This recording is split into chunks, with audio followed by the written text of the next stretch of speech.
Hello, and welcome to another episode of Spooky Reviews from Spooky Ventures. My name is Gary Hill, and I'm both your host and reviewer. This is our 165th edition of Spooky Reviews, and I'm going to be looking at a DVD of a movie called Uncle Sleazo's Toxic and Terrifying Hour. At its core, this is an anthology film. Usually anthologies have a thread that pulls all the stories together. In this case, that thread is a horror host TV show bearing the title of the movie. We'll look to that part of this first. As I'm sure you know, I'm a big fan of the whole horror host concept. I am Scary Gary and D.B. Lovecraft on our own horror hosting show, Spooky Movie Time with Scary Gary. I'm also a huge fan of Svengoolie and horror hosts in general. So, how does this host measure up? I don't know. There was something about him that just felt grimy and a little off-putting to me, and not in a good way. Now, I'm almost positive, after some cursory research, that Uncle Sleazo is a fake horror host, specifically for this movie. So it's not like I'm actually negatively commenting on another host, or at least a real one. That really wouldn't sit well with me. I don't think I could see myself doing it. And don't get me wrong, the actor who plays the character, Jordan Hornstein, does fine. It's the character that I didn't really care for. I did like that he has this creepy puppet nephew for a sidekick, though. Beyond the hosting clips and the horror segments, they also include some cool fake commercials in this video. Those are so funny and creepy at the same time.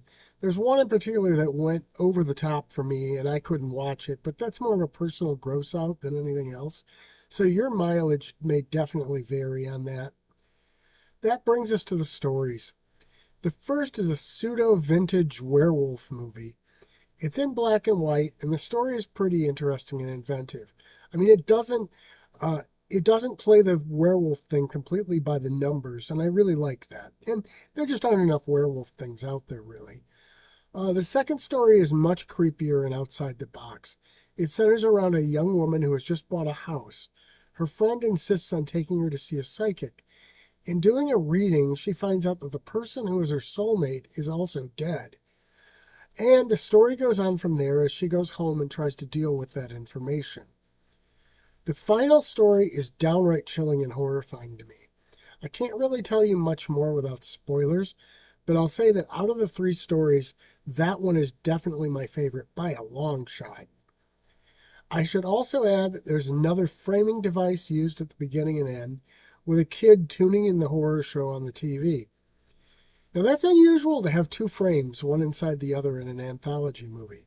All in all, this is an entertaining movie that hits more than it misses.